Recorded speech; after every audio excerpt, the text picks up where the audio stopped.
Hey folks, Triple Crown here, coming to you from Vancouver, British Columbia.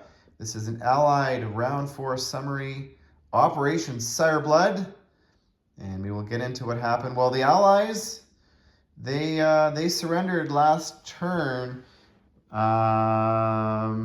with the fall of Cairo. However, the purpose of this game is to evaluate the victory objectives to see if they're balanced.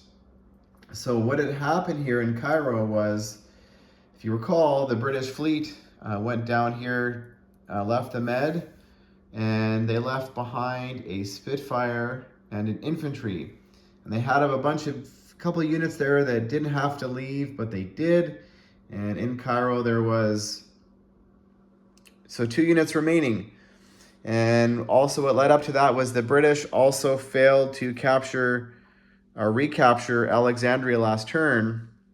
And what that allowed the Italians to do was a can opener with the Germans. The Italian bomber went and took out the 2 units that were sitting in Cairo. There's a 4th there, so they had to roll 2 3s. So they rolled 2 3s. The odds of that were like a 6% odds, or 6.25 odds. So they rolled 2 hits, which took out the 2 units, and then the Italians loaned to the Germans a transport, and the Germans came and walked in with a tank. So Cairo is a vital territory. So we reset that. He allowed me to move in an extra unit for non-combat movement, so that would have negated the whole thing. But anyways, going forward, our purpose of this whole game is to see what happens with these new victory objectives. So that is not a scenario had I been paying attention to my non-combat movement. All I had to do was place 1 extra unit there, which I had a tank that was sitting, that drove away from Cairo. It wasn't going to do anything. It was just sitting in Upper Egypt. So anyways, long story short, pay attention to your non-combat movements, because Cairo, at least in the opinion of Hunt Like David and myself, is a game winning. If you're going to hold it get into Cairo this early and wipe out the United Kingdom factory there, it's pretty well doom and gloom. So that is an unlikely scenario for that to occur this early in the game. So we've continued to play on. And so what's happened here, we've decided to go with low luck dice for the remainder of the game. That should give us the most even odds in regards to seeing game balance. So the British fleet did make its way back into the Mediterranean. I'm trying to take away the shadow here. So it's back into the Med. Now they currently have a few more units and higher pips. So if you're going by low luck, the British have the advantage. However, the Italians and the Germans, they have the 1-2 punch.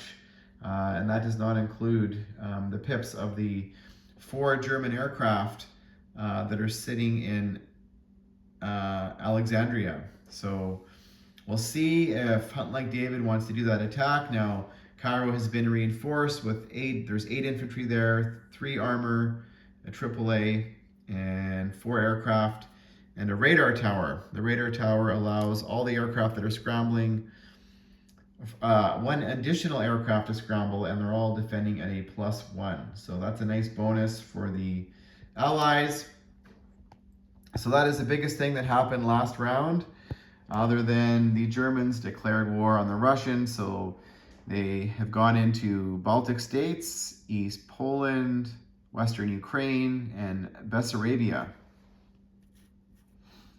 And they have a stack of units there that's all sitting there, not all in Western Ukraine, but that's the stack of stuff. There is roughly 40 units there, I would say. Maybe closer to 50. I haven't counted yet, because we're still 1 turn away from surrounding Moscow. So I'll do the odds when they get closer. The Russians, the kiss of death. I'm pretty sure. I know that it's not a good sign when the Russians are all fighting for Helsinki rather than defending their capital, which is what they've chosen to do. That is a 6 and no bonus. So yes, those 4 units in Helsinki are going to die next turn. Those were the remaining fast movers of the Russian army, anything east of Novosibirsk or west of Novosibirsk. So that is trouble for the Russians. They did build a submarine last round to force the Germans into building a destroyer and a couple of transports to retake. Now this military base, or sorry, colonial factory is gone.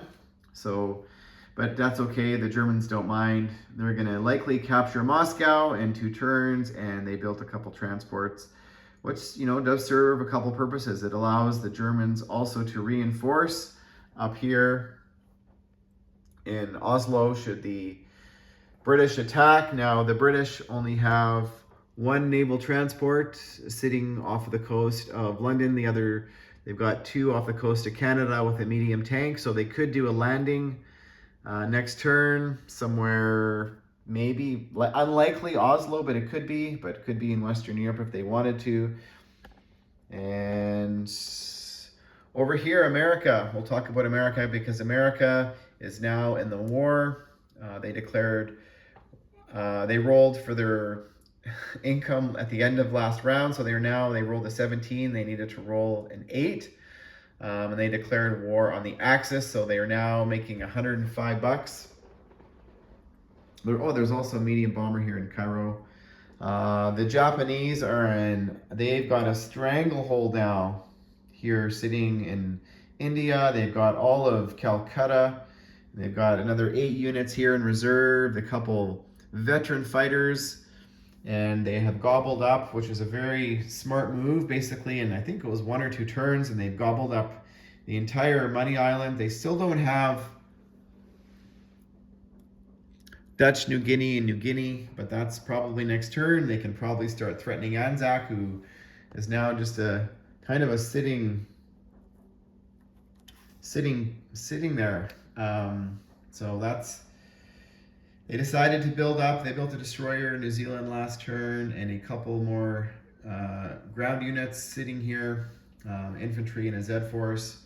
And over here, and this is maybe a little bit of a positive side for the Allies. They've got 22 infantry sitting in Yunnan, which is 2 territories away from Siam, with 3 light tanks. They've got a cavalry, they've got a fighter, they've got an artillery, and the Russians are right behind them, ready to counterpunch. They've got an air transport there, 3 infantry, a light train, and a couple of tanks. They've got a couple infantry sitting in Pingling.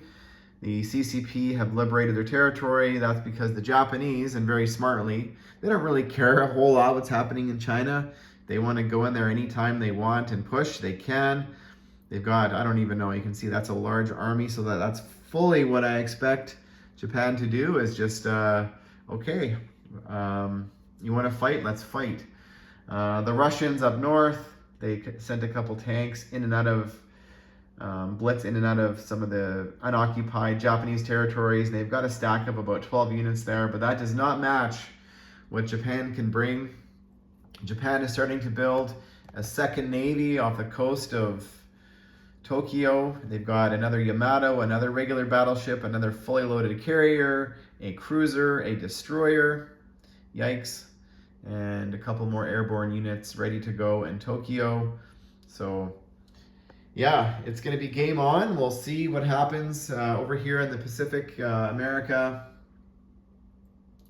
has 2 carriers sitting off the coast of Hawaii, 2 battleships, 2 cruisers, 2 destroyers, 2 submarines, 2 torpedo boats, and a couple transports. So they're ready.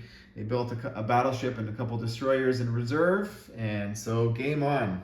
It is now a race for the next 10 rounds to see who can either achieve or deny the most victory objectives. Currently sitting here in Moscow, I don't know if I had mentioned it, Russia has 23 infantry, I believe, and 5 guards, a couple heavy artillery and airborne, and a small remainder of their air force. So there we go. That's the end of round 5. Stay tuned, round 4. Stay tuned for round 5.